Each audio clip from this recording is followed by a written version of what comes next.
The Purple Catholic Literature Collection presents Death Comes for the Archbishop by Willa Cather, narrated and presented by Matthew Handley.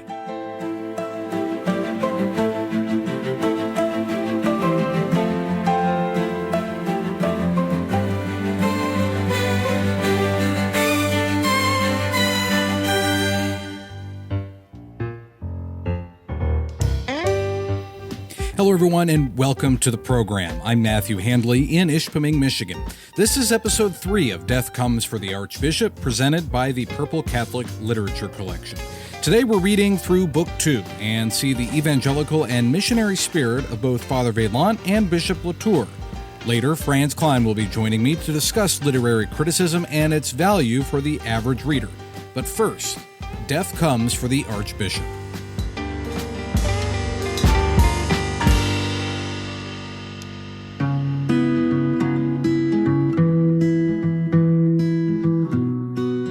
Book 2, Missionary Journeys. Chapter 1, The White Mules. In mid-March, Father Vaillant was on the road, returning from a missionary journey to Albuquerque. He was to stop at the rancho of a rich Mexican, Manuel Lujan, to marry his men and maidservants who were living in concubinage and to baptize the children. There he would spend the night. Tomorrow or the day after, he would go on to Santa Fe, halting by the way at the Indian pueblo of Santo Domingo to hold service. There was a fine old mission church at Santo Domingo, but the Indians were of haughty and suspicious disposition. He had said Mass there on his way to Albuquerque nearly a week ago. By dint of canvassing from house to house and offering medals and religious color prints to all who came to church, he had got together a considerable congregation. It was a large and prosperous pueblo set among clean sandhills, with its rich irrigated farmlands lying just below, in the valley of the Rio Grande. His congregation was quiet, dignified, attentive. They sat on the earth floor, wrapped in their best blankets, repose in every line of their strong, stubborn backs. He harangued them in such Spanish as he could command, and they listened with respect. But bring their children to be baptized they would not. The Spaniards had treated them very badly long ago, and they had been meditating upon their grievance for many generations. Father Vaillant had not baptized one infant there, but he meant to stop tomorrow and try again. Then back to his bishop, provided he could get his horse up La Bajada Hill. He had bought the horse from a Yankee trader and had been woefully deceived. 1 week's journey from 20 to 30 miles a day had shown the beast up for a wind-broken wreck. Father Vaillant's mind was full of material cares as he approached Manuel Lujan's place beyond Bernalillo.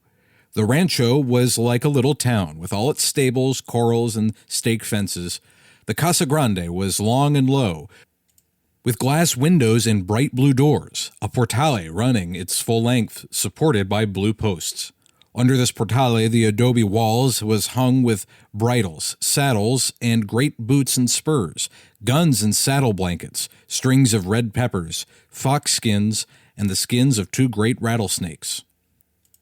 When Father Vaillant rode in through the gateway, children came running from every direction, some with no clothing but a little shirt, and women with no shawls over their black hair came running after the children. They all disappeared when Manuel Lujan had walked out of the great house, hat in hand, smiling and hospitable. He was a man of 35, settled in figure and somewhat full under the chin. He greeted the priest in the name of God and put out a hand to help him alight, but Father Vaillant sprang quickly to the ground. "God be with you, Manuel, and with your house. But where are those who are to be married?" "The men are all in the field, Padre. There is no hurry. A little wine, a little bread, coffee, repose, and then the ceremonies." "A little wine, very willingly, and bread too, but not until afterward. I meant to catch you all at dinner, but I am 2 hours late because my horse is bad. Have someone bring in my saddlebags, and I will put on my vestments. Send out to the fields for your men, Senor Lujan. A man can stop work to be married." The swarthy host was dazed by this dispatch. "But one moment, Padre. There are all children to be baptized. Why not begin with them, if I cannot persuade you to wash the dust from your sainted brow and repose a little?" "Take me to a place where I can wash and change my clothes, and I will be ready before you can get them here. No, I tell you, Lujan, the marriage is first, the baptisms afterward. That order is but Christian. I will baptize the children tomorrow morning, and their parents will have at least been married overnight." Father Joseph was conducted to his chamber, and the older boys were sent running off across the fields to fetch the men. Lujan and his 2 daughters began constructing an altar at one end of the sala. 2 old women came to scrub the floor, and another brought chairs and stools. "My God, he is ugly," the padre whispered one of these to the others. "He must be very holy. And did you see the great wart he has on his chin? My grandmother could take that away if she were still alive, poor soul. Someone ought to tell him about the holy mud at Chamayo. That mud might dry it up, but there is no one left now who can take warts away." "No, the good times are not so good anymore," the other agreed, "and I doubt if all this marrying will make them any better. Of what use is it to marry people after they've lived together and had children? And the man is maybe thinking about another woman, like Pablo. I saw him coming out of the brush with that oldest girl of Trinidad's only Sunday night." The reappearance of the priest upon the scene cut short further scandal. He knelt down before the improvised altar and began his private devotions. The women tiptoed away. Signor Lujan himself went out toward the servants' quarters to hurry the candidates for the marriage sacrament. The women were giggling and snatching up their best shawls. Some of the men had even washed their hands. The household was crowded into the sala, and Father Velan married couples with great dispatch. "Tomorrow morning the baptisms," he announced, "and the mothers see to it that the children are clean and that there are sponsors for all." After he had resumed his traveling clothes, Father Joseph asked his host at what hour he dined, remarking that he had been fasting since an early breakfast. "We eat when it is ready, a little after sunset usually. I have a young lamb killed for you, Reverence." Father Joseph kindled with interest. "Ah, and how will it be cooked?" Signor Lujan shrugged. "Cooked? Why, they put it in a pot with chili and some onions, I suppose." "Ah, that is the point. I have too much stewed mutton. Will you permit me to go into the kitchen and cook my portion in my own way?" Lujan waved his hand. "My house is yours, Padre. Into the kitchen I never go, too many women. But there it is. The woman in charge is named Rosa." When the father entered the kitchen, he found a crowd of women discussing the marriages. They quickly dispersed, leaving Rosa by her fireplace, where hung a kettle from which issued the savor of cooking mutton fat, all too familiar to Father Joseph. He found a half-sheep hanging outside the door, covered with a bloody sack, and asked Rosa to heat the oven for him, announcing he meant to roast the hind leg. "But, Padre, I baked before the marriages. The oven is almost cold. It will take an hour to heat it, and that is only 2 hours till supper." "Very well, I can cook my roast in an hour." "Cook a roast in an hour?" cried the old woman. "Mother of God, Padre, the blood will not be dried in it." "Not if I can help it," said Father Joseph fiercely. "Now hurry with the fire, my good woman." When the Padre carved his roast at the supper table, the serving girl stood behind his chair and looked with horror at the delicate stream of pink juice that flowed from the knife. Manuel Lujan took a slice for politeness, but he did not eat it. Father Velant had his gigot to himself. All the men and boys sat down at the long table with the host. The women and children would eat later. Father Joseph and Lujan, at one hand, had a bottle of white Bordeaux between them. It had been brought from Mexico City on muleback, Lujan said. They were discussing the road back to Santa Fe when the missionary remarked that he would stop at Santo Domingo. The host asked him why he did not get a horse there. "I am afraid you will hardly get back to Santa Fe on your own. The pueblo is famous for breeding good horses. You might make a trade." "No," Father Velan said. "Those Indians are of sullen disposition. If I were to have dealings with them, they would suspect my motives. If I were to save their souls, we must make it clear that we want no profit for ourselves, as I told Father Gallegos in Albuquerque." Manuel Lujan laughed and glanced down the table at his men, who were all showing their white teeth. "You said that to Padre at Albuquerque? You have courage. He's a rich man, Padre Gallegos. At the same time, I respect him. I've played poker with him. He is a great gambler and takes his losses like a man. He stops at nothing, plays like an American." "And I," retorted Father Joseph, "have not much respect for a priest who either plays cards or manages to get rich." "Then you do not play?" asked Lujan. "I am disappointed. I had hoped we would have a game after supper. The evenings are dull enough here. You do not even play dominoes?" "Ah, that is another matter," Father Joseph declared. "A game of dominoes there by the fire with coffee or some excellent grape brandy you have allowed me to taste. That I would find refreshing." And tell me, Manuelito, where do you get that brandy? It is like a French liquor. It is well seasoned. It was made at Bernalillo in my grandfather's time. They make it there still, but it is not so good now. The next morning, after coffee, while the children were being got ready for baptism, the host took Father Velan through his corrals and stables and showed him his stock. He exhibited with peculiar pride 2 cream-colored mules, stalled side by side. With his own hand, he led them out of the stable in order to display to advantage their handsome coats, not bluish-white as with white horses, but a rich, deep ivory that in shadow changed to fawn color. Their tails were clipped at the end to the shape of bells. Their names, said Lujan, are Contento and Angelica, and they are as good as their names. It seems that God has given them intelligence. When I talk to them, they look at me like Christians. They're very companionable. They're always ridden together and have great affection for each other. Father Joseph took one by the halter and led it about. Ah, but they are rare creatures. I've never seen a mule or a horse colored like a young fawn before. To his host's astonishment, the wiry little priest sprang upon Contento's back with the agility of a grasshopper. The mule, too, was astonished. He shook himself violently, bolted toward the gate of the barnyard, and at the gate stopped suddenly. Since this did not throw his rider, he seemed satisfied, trotted back, and stood placidly beside Angelica. "But you're a caballero, Father Velan," Lujan exclaimed. "I doubt if Father Gallegos would have kept his seat, though he is something of a hunter." "The saddle is to be my home in your country, Lujan. What an easy gait this mule has, and what a narrow back. I noticed that especially. For a man with short legs like me, it is a punishment to ride 8 hours a day on a wide horse, and this I must do day after day. From here I go to Santa Fe, and after a day in conference with the bishop, I start for Mora." "For Mora?" exclaimed Lujan. "Yes, that is far, and the roads are very bad. On your mare you will never do it. She will drop dead under you." While he talked, the father remained upon the mule's back, stroking him with his hand. "Well, I have no other. God grant that she does not drop somewhere far from food and water. I can carry very little with me except my vestments and the sacred vessels." The Mexican had been growing more and more thoughtful, as if he were considering something profound and not altogether cheerful. Suddenly his brow cleared, and he turned to the priest with a radiant smile, quite boyish in its simplicity.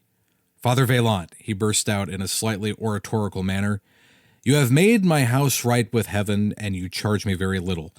I will do something very nice for you. I will give you Contento for a present, and I hope to be particularly remembered in your prayers." Springing to the ground, Father Velan threw his arms about his host. "Manuelito," he cried, "for you, this darling mule, I think I could almost pray into heaven." The Mexican laughed, too, and warmly returned the embrace. Arm in arm, they went in to begin the baptisms. The next morning, when Lujan went to call Father Velan for breakfast, he found him in the barnyard, leading the 2 mules about and smoothing their fawn-colored flanks, but his face was not the cheerful countenance of yesterday. "Manuel," he said at once, "I cannot accept your present. I have thought upon it overnight, and I see that I cannot. The bishop works as hard as I do, and his horse is a little better than mine. You know he lost everything on his way out here, in a shipwreck at Galveston. Among the rest, a fine wagon he had built for travel on these plains. I could not go about on a mule like this when my bishop rides a common hack. It would be inappropriate. I must ride away on my old mare." "Yes, Padre." Manuel looked troubled and somewhat aggrieved. Why should the Padre spoil everything? It had been very pleasant yesterday, and he had felt like a prince of generosity. "I doubt if she will make it to La Bajada Hill," he said slowly, shaking his head. "Look my horses over and take the one that suits you. They are all better than yours." No, Father Velan said decidedly. "Having seen these mules, I want nothing else. They are the color of pearls, really. I will raise the price of marriages until I can buy this pair from you. A missionary must depend upon his mount for companionship in his lonely life. I want a mule that can look at me like a Christian, as you said of these." Senor Lujan sighed and looked about his barnyard as if he were trying to find some escape from this situation. Father Joseph turned to him with vehemence. "If I were a rich ranchero like you, Manuel, I would do a splendid thing. I would furnish the 2 mounts that carry the word of God about this heathen country, and then I would say to myself, 'There goes my bishop and my vicario on my beautiful cream-colored mules.'" "So be it, Padre," said Lujan with a mournful smile. But I ought to get a good many prayers. On my whole estate there is nothing I prize like these two. True, they might pine if they were parted for too long. They've never been separated, and they have a great affection for each other. Mules, as you know, have strong affections. It is hard for me to give them up." "You will be all the happier for that, Manuelito," Father Joseph cried heartily. "Every time you think of these mules, you will feel pride in your good deed." Soon after breakfast, Father Vaillant departed, riding contento, with Angelica trotting submissively behind, and from his gate Señor Lujan watched them disconsolately until they disappeared. He had felt he had been worried out of his mules, and yet he bore no resentment. He did not doubt Father Joseph's devotedness, nor his singles of purpose. After all, a bishop was a bishop, and a vicar was a vicar, and it was not to their discredit that they worked like a pair of common parish priests. He believed that he would be proud of the fact that they rode Contento and Angelica. Father Vaillant had forced his hand, but he was rather glad of it.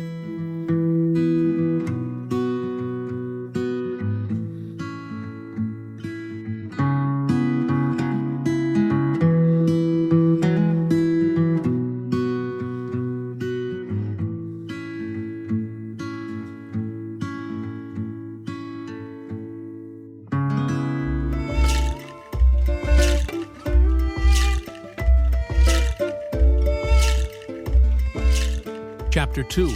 The Lonely Road to Mora. The bishop and his vicar were riding through the rain in the Truchas Mountains. The heavy lead-colored drops were driven slantingly through the air by an icy wind from the peak. These raindrops, Father Latour kept thinking, were the shape of tadpoles, and they broke against his nose and cheeks, exploding with a splash, as if they were hollow and full of air. The priests were riding across high mountain meadows, which in a few weeks would be green, though just now they were slate-colored. On every side lay ridges covered with blue-green fir trees. Above them rose the horny backbones of mountains. The sky was very low. Purplish, lead-colored clouds led down curtains of mist into the valleys between the pine ridges. There was not a glimmer of white light in the dark vapors working overhead. Rather, they took on the cold green of the evergreens. Even the white mules, their coats wet and matted into tufts, had turned a slaty hue, and the faces of the two priests were purple and spotted in that singular light. Father Latour rode first, sitting up straight on his mule, with his chin lowered just enough to keep the drive of rain out of his eyes. Father Vaillant followed, unable to see much. In weather like this, his glasses were of no use, and he had taken them off. He crouched down in the saddle, his shoulders well over Contento's neck. Father Joseph's sister, Philomene, who was the mother superior of a convent in her native town in the Puy-de-Dôme, often tried to picture her brother and Bishop Latour on these long missionary journeys of which he wrote her. She imagined the scene and saw the two priests moving through it in their cassocks, bareheaded like the pictures of St. Francis Xavier with which she was familiar. The reality was less picturesque. But for all that, no one could have mistaken these two men for hunters or traders. They wore clerical collars around their necks instead of neckerchiefs, and on the breast of his buckskin jacket the bishop's silver cross hung by a silver chain. They were on their way to Mora, the third day out, and they did not know just how far they still had to go. Since morning they had not met a traveler or seen any human habitation. They believed they were on the right trail, for they had seen no other. The first night of their journey they spent at Santa Cruz, lying in the warm, wide valley of the Rio Grande, where the fields and gardens were already softly colored with early spring.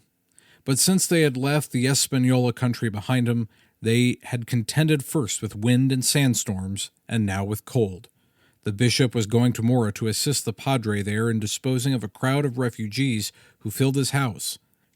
A new settlement in the Cañejos Valley had lately been raided by Indians. Many of the inhabitants were killed, and the survivors, who were originally from Mora, had managed to get back there, utterly destitute. Before the travelers had crossed the mountain meadows, the rain turned to sleet. Their wet buckskins quickly froze, and the rattle of icy flakes struck them and bounded off. The prospect of a night in the open was not cheering. It was too wet to kindle a fire. Their blankets would become soaked to the ground. As they were descending the mountain on the Mora side, the green daylight seemed already beginning to fail, though it was only 4 o'clock. Father Latour turned in his saddle and spoke over his shoulder. "The mules are certainly very tired, Joseph. They ought to be fed." "Push on," said Father Vaillant. "We will come to shelter of some kind before the night sets in." The vicar had been praying steadfastly while they crossed the meadows, and he felt confident that St. Joseph would not turn a deaf ear. Before the hour was done, they did indeed come upon a wretched adobe house, so poor and mean that they might not have seen it had it not lain close beside the trail, on the edge of a steep ravine. The stable looked more habitable than the house, and the priest thought perhaps they could spend the night in it. As they rode up to the door, a man came out, bareheaded, and they saw to their surprise that he was not a Mexican, but an American, of a very unprepossessing type. He spoke to them in somewhat drawling dialect they could scarcely understand, and asked if they wanted to stay the night. During the few words they exchanged with him, Father Latour felt a growing reluctance to remain even for a few hours under the roof of this ugly, evil-looking fellow. He was tall, gaunt, and ill-formed, with a snake-like neck terminating in a small, bony head. Under his close-clipped hair, this repellent head showed a number of thick ridges, as if the skull joinings were overgrown by layers of superfluous bone. With its small, rudimentary ears, this head had a positively malignant look.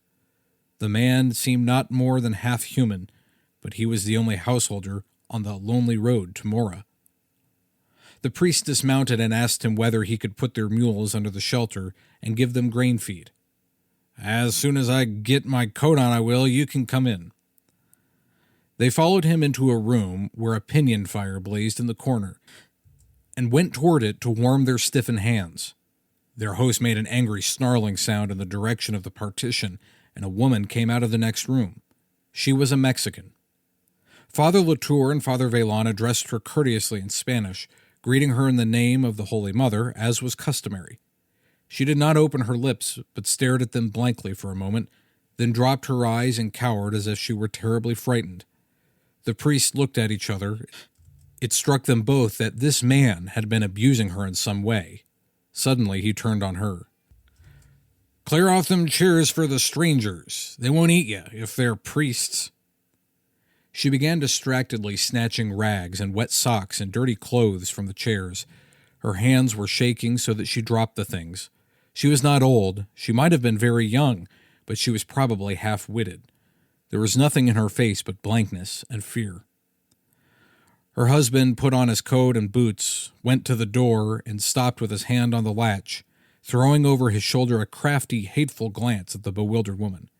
"Here, you, come right along. I need you."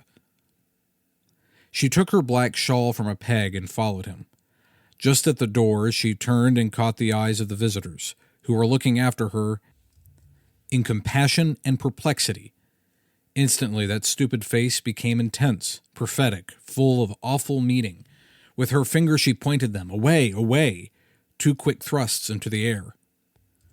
Then, with a look of horror beyond anything language could convey, she threw back her head and drew the edge of her palm quickly across her distended throat and vanished. The doorway was empty. The 2 priests stood staring at it, speechless. That flash of electric passion had been so swift, the warning it communicated so vivid and definite, that they were struck dumb. Father Joseph was the first to find his tongue. "There is no doubt of her meaning. Your pistol is loaded, Jean." "Yes, but I neglected to keep it dry." "No matter." They hurried out of the house. It was still light enough to see the stable through the gray drive of rain, and they went toward it. "Senor American," the bishop called, "will you be good enough to bring out our mules?" The man came out of the stable. "What do you want?" "Our mules. We have changed our mind. We will push on to Mora, and here is $1 for your trouble."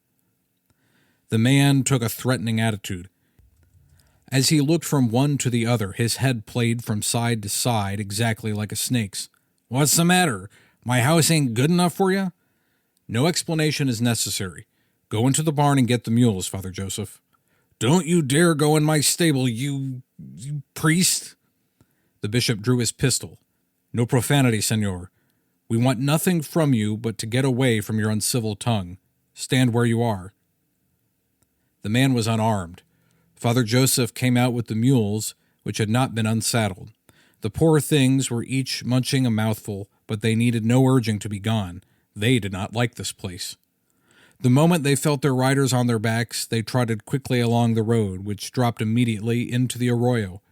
While they were descending, Father Joseph remarked that the man would certainly have a gun in the house, and that he had no wish to be shot in the back. "Nor I, but it is growing too dark for that, unless he should follow us on horseback," said the bishop. "Were there horses in the stable?" "Only a burro." Father Vaillant was relying upon the protection of St. Joseph, whose office he had fervently said that morning. The warning given them by that poor woman, with such scant opportunity, seemed evidence that some protecting power was mindful of them. By the time they had ascended the far side of the arroyo, night had closed down and the rain was pouring harder than ever. "I am by no means sure we can keep in this road," said the bishop, "but I am at least sure that we are not being followed.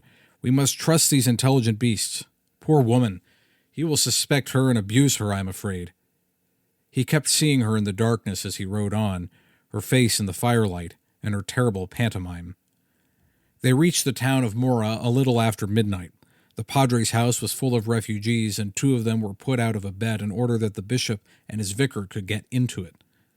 In the morning, a boy came from the stable and reported that he had found a crazy woman lying in the straw, and that she begged to see the 2 padres who owned the white mules.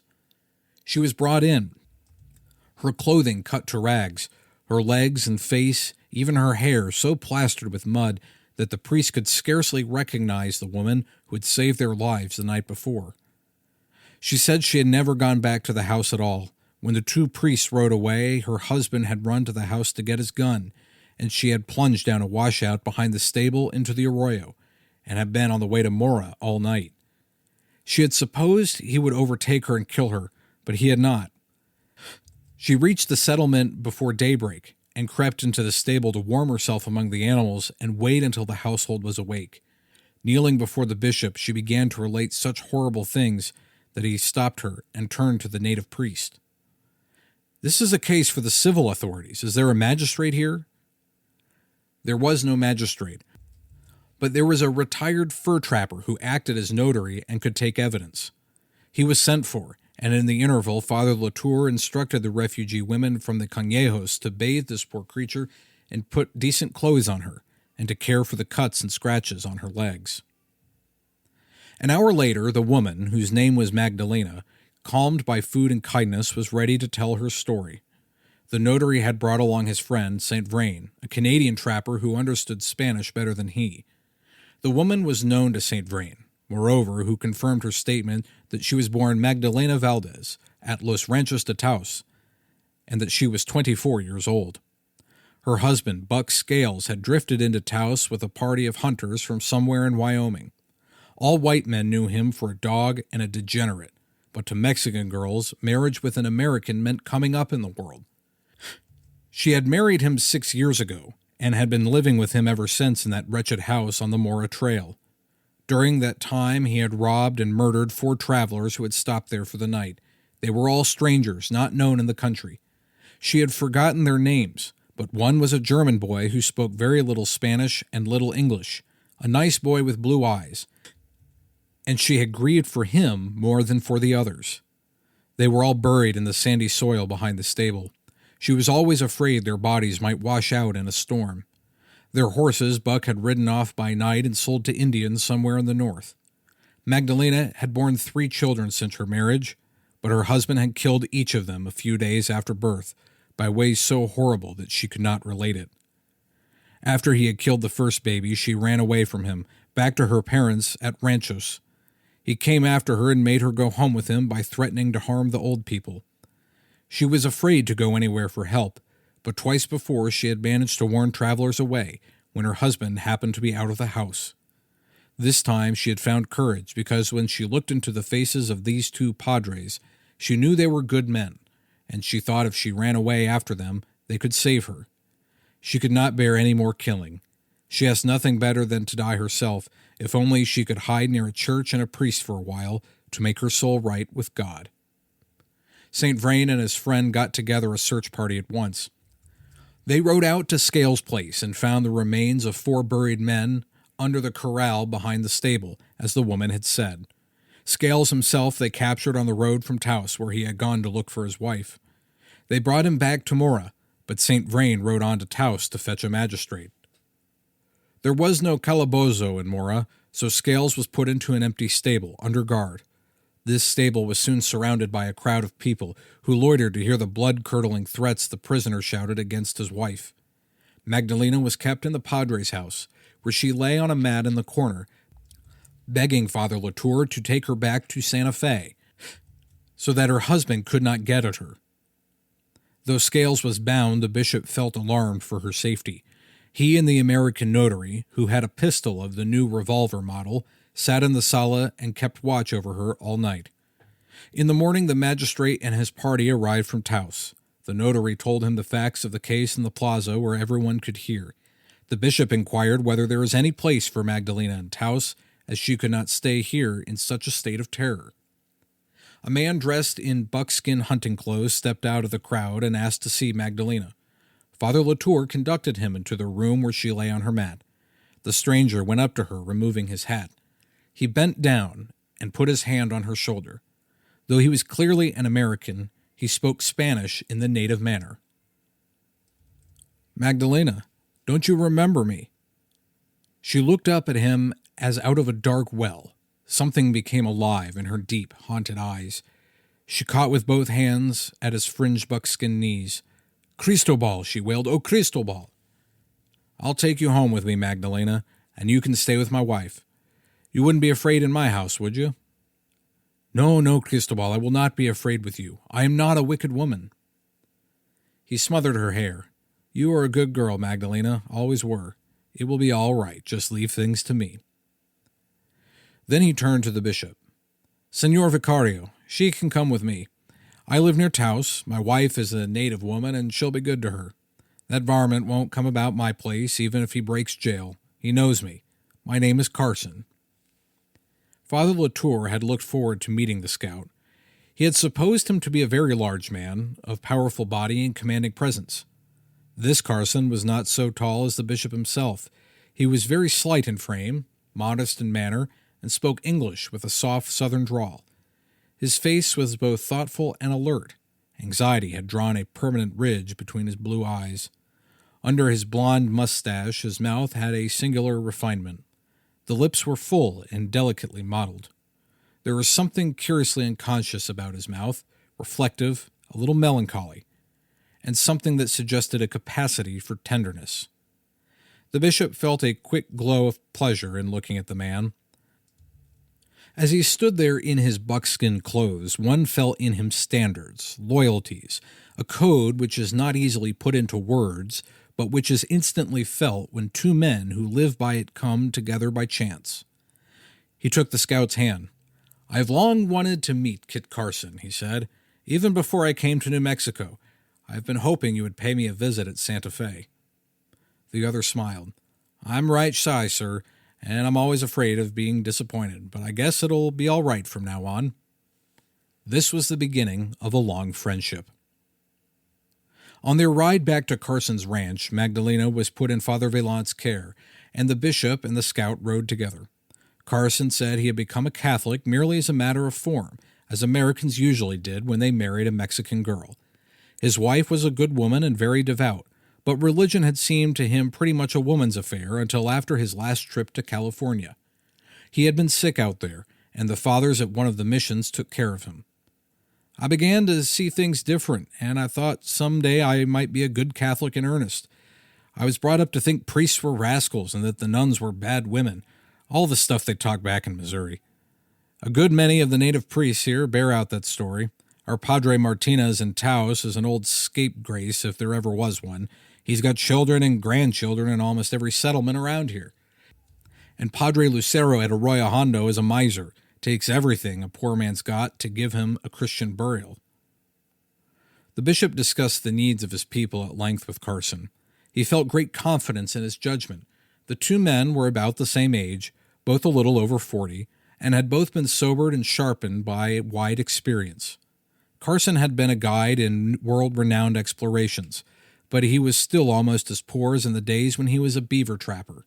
He lived in a little adobe house with his Mexican wife. The great country of the desert and mountain ranges between Santa Fe and the Pacific coast was not yet mapped or charted. The most reliable map of it was in Kit Carson's brain. This Missourian, whose eyes was so quick to read a landscape or a human face, could not read a printed page. He could, at that time, barely write his own name. Yet one felt in him a quick and discriminating intelligence. That he was illiterate was an accident. He had gotten ahead of books, gone where the printing press could not follow him. Out of the hardships of his boyhood, from 14 to 20, picking up a bare living as a cook or a mule driver for wagon trains, often in the service of brutal and desperate characters, he had preserved a clean sense of honor and a compassionate heart.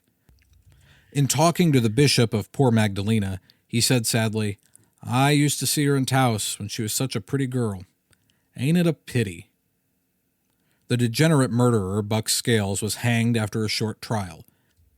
In early April, the bishop left Santa Fe on horseback and rode to St. Louis on his way to attend the provincial council at Baltimore. When he returned in September, he brought back with him 5 courageous nuns, Sisters of Loretto, to found a school for girls in letterless Santa Fe.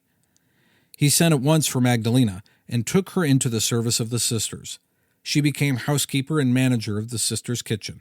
She was devoted to the nuns and so happy in the service of the church that when the bishop visited the school, he used to enter by the kitchen garden in order to see her serene and handsome face. For she became beautiful, as Carson said she had been as a girl. After the blight of her horrible youth was over, she seemed to bloom again in the household of God.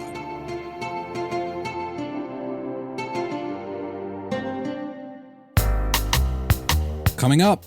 Prior to literary criticism, if literary criticism isn't going to be dangerous in this way, we simply need to immerse ourselves in the story, enjoy the story, and let the story speak to us.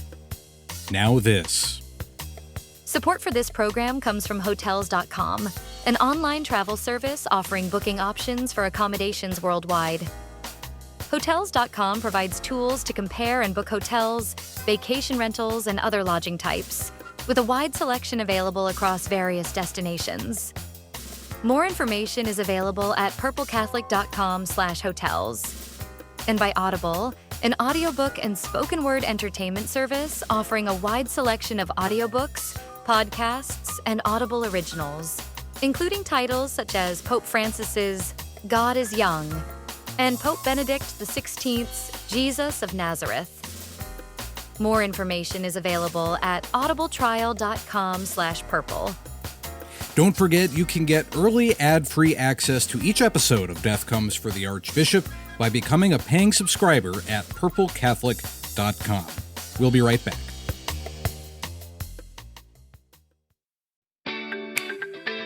If you're ready to take your email marketing to the next level, check out Moosin, the all-in-one platform trusted by over 100,000 businesses. With drag-and-drop editing, over 75 mobile-ready templates, and smart automation tools, you can easily create campaigns that convert. Need to personalize? Moosin's got real-time segmentation, dynamic content, and even weather-based triggers. Plus, their built-in AI assistant helps you write killer subject lines and email copy that actually gets clicks. And the best part? You can try it free for 30 days. No credit card needed. Head to trymoo.moosin.com/purple. That's trymoo.moosend.com/purple and start sending smarter emails today.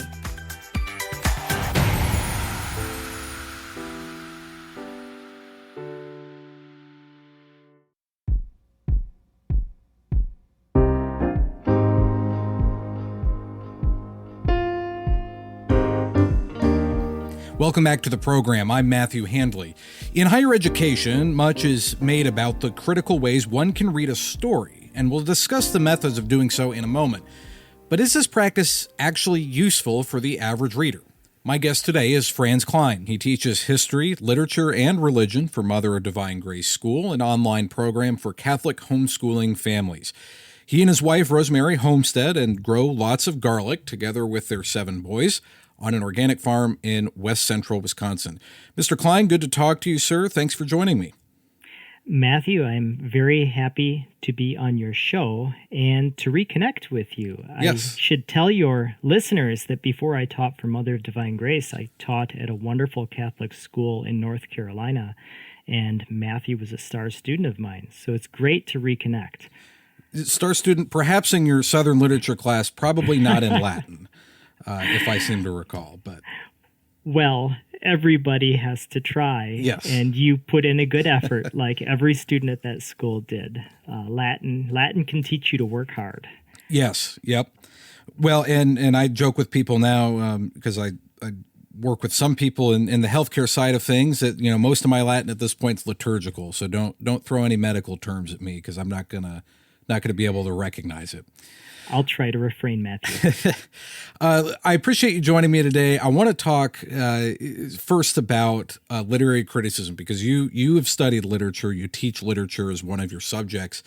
And I think as many people, they take a look at the classics. We've talked in previous episodes of this program with other guests about the importance of reading good literature, the importance of how literature can help with preaching and understanding other people. But we have this concept in education, in higher education in particular, with taking a look at literary criticism. And that's my first question, is to kind of give me and my listeners a primer on that. What exactly is literary criticism, and why should we do literary criticism? Well, that's a great question. And I think there are a few ways of thinking about literary criticism that aren't particularly productive. They're kind of reductionist. They tend to take a story and reduce it to something that you want to see in the story, something that a lens through which perhaps you want to read the story. And unfortunately, in higher education, this is pretty much what literary criticism is today. You look at things, for instance, through a feminist lens. Sure, yeah. Or, and this may be the temptation for us as Catholic readers of a work like Willa Cather's Death Comes for the Archbishop, which is so Catholic. We want to look at it through a Catholic lens. And those things are fine for what they're worth, but we need to be very cautious not to reduce the story to those elements and the things we want to see in it. We need to be open to the story. So I think that prior to literary criticism, if literary criticism isn't going to be dangerous in this way, we simply need to immerse ourselves in the story, enjoy the story, and let the story speak to us. And then, of course, depending on our own background, and we being Catholics looking at a story which is so evocatively Catholic, then we can think about it through the lens of our Catholic faith. So I would call literary criticism something of a second stage after you've read, immersed yourself in, and enjoyed a story. So that description you had there about looking at it through a particular lens, how is that, or is that really different from when we, I know this is kind of a clickbaity word I see around now. How is that, or is it different from critical theory? Well, I think that literary criticism and critical theory are two peas in a pod. Okay. I would say maybe that critical theory would be kind of a subcategory of literary criticism. So if we were to take a look then, and we'll use Death Comes for the Archbishop as an example, if we're going to properly kind of understand this without going through it and looking at it necessarily with a Catholic lens or a feminist lens or a racial lens or whatever the case may be, should we look at it through the context of what the time that the author was writing in this case, Willa Cather, or should we be looking at it in the context of the setting? What do you think? How would you want to take a look at that after you've done that initial read through and enjoy it? That's a good question. I think that it's a combination of the two. I think, first of all, it's important, just as a Catholic, you look at a story like this and it's based on history. Mm-hmm. And if a Catholic is vaguely aware of the history of the Southwest, that there was a prior evangelization, prior to Bishop Letois and his vicar, Father Vaillant, the Spaniards came through. St. Junipero Serra founded missions all along that area. So I think the first thing to do is to immerse yourself in what it is that the bishop and the priest saw. They saw this region that had been evangelized and that had been kind of abandoned. And there were people who they were retaining their Catholic faith but not knowing their Catholic faith. And this is kind of history. So maybe we look at it first through the lens of that time. What were things like at that particular time in history in the Southwest for the Catholic Church? We look at it in, say, its historical context, certainly. That would be the first step. And the church has certainly grown in that part of the country. I know that early on in the book, they talk about, or Bishop Latour observes that you have the Mexicans who seem to have remained somewhat devout. The natives are a little bit less interested, and perhaps the white Americans there are more in that Protestant circle. So if we're taking a look at the history of the Southwest and we're exploring the historical context of the setting of this book, what ought we make of certain actions within the book? Should we take it as this is something that might have actually happened, or ought we read it as actual fiction? I think we can read it primarily as fiction. Willa Cather traveled extensively in the Southwest, and she is, in a sense, retelling things that she heard that have a basis in history. But I don't think that we're meant to see it as, say, a work of historical fiction, but rather she's trying to present something of the ethos of what's occurring. What were things like for the Catholic missionaries when they went down there?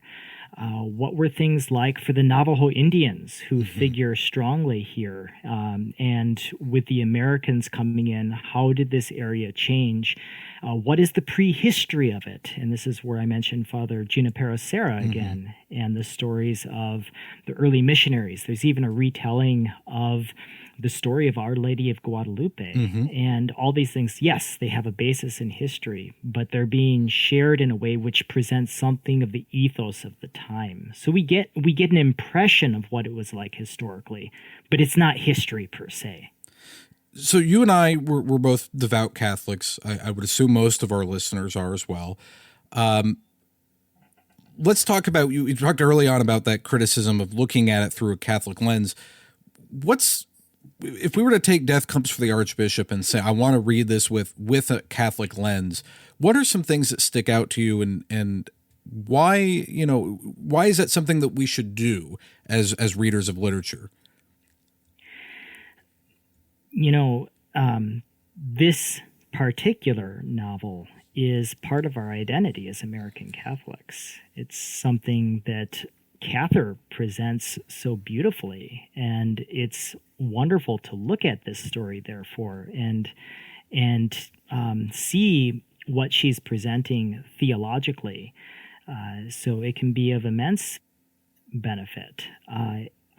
In particular, I find her to be quite sympathetic to Catholic theology. I don't know if this is covered elsewhere, Matthew, on your show, but Cather herself is not a Catholic.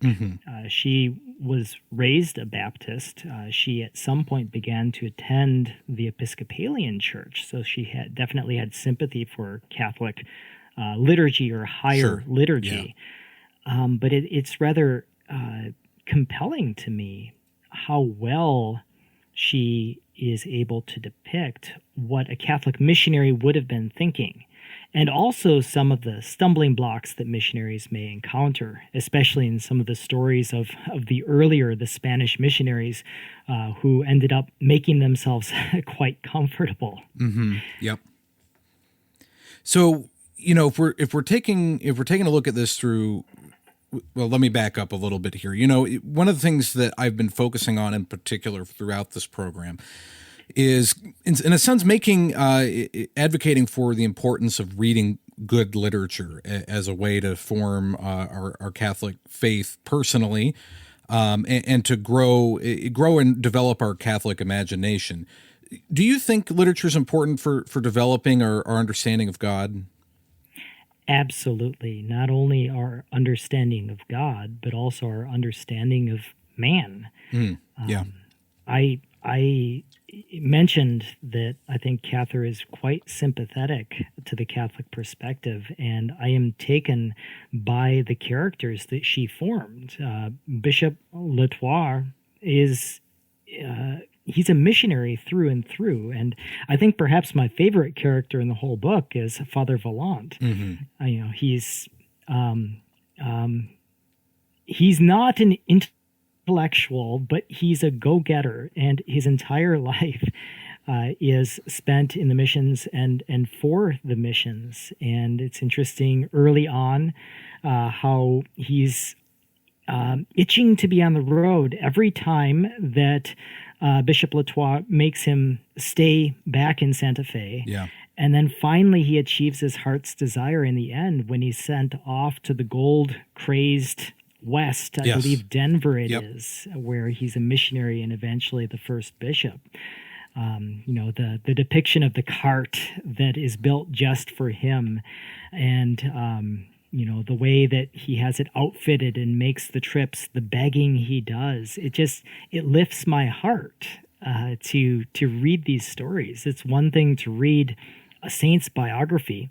It's another thing through an imaginative work to see something of what would drive a missionary and to grow an affection for it. As a Catholic reading this, it's an uplifting story.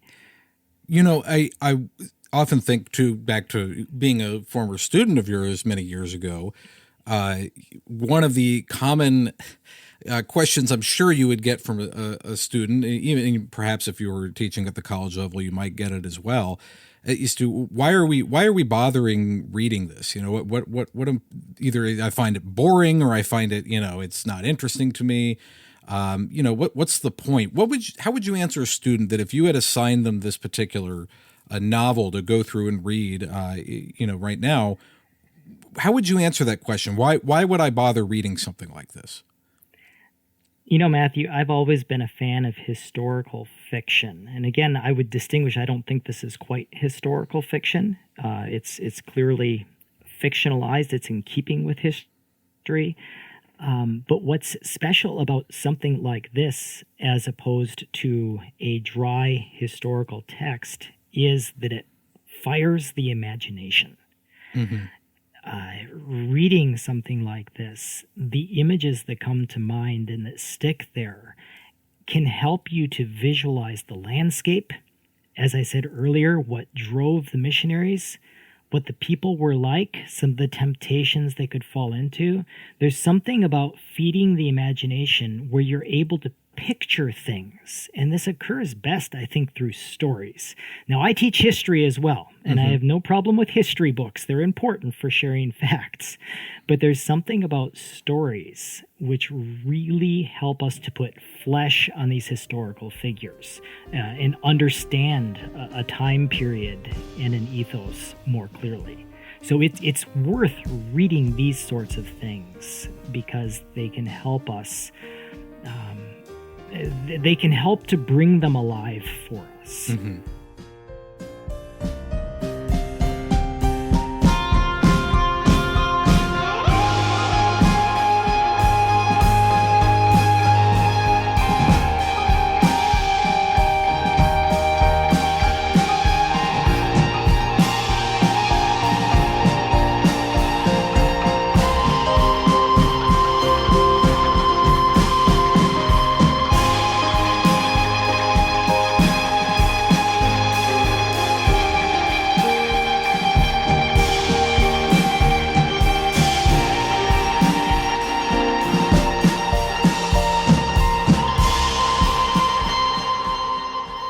Franz Klein will be joining me again later in the season to discuss two specific stories from this novel and their message to Catholics. Next week, I'm discussing the history of the Mexican-American War with Dr. John Pinero.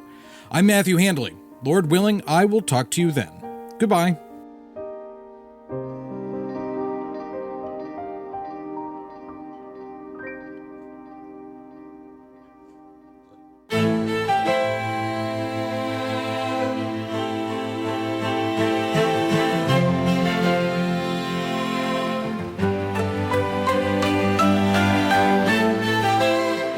Special thanks to our broadcast partners. The Purple Catholic Literature Collection presents Death Comes for the Archbishop, narrated and presented by Matthew Handley. Copyright 2025 M.H. Media Ventures, LLC. All rights reserved. For more, visit purplecatholic.com.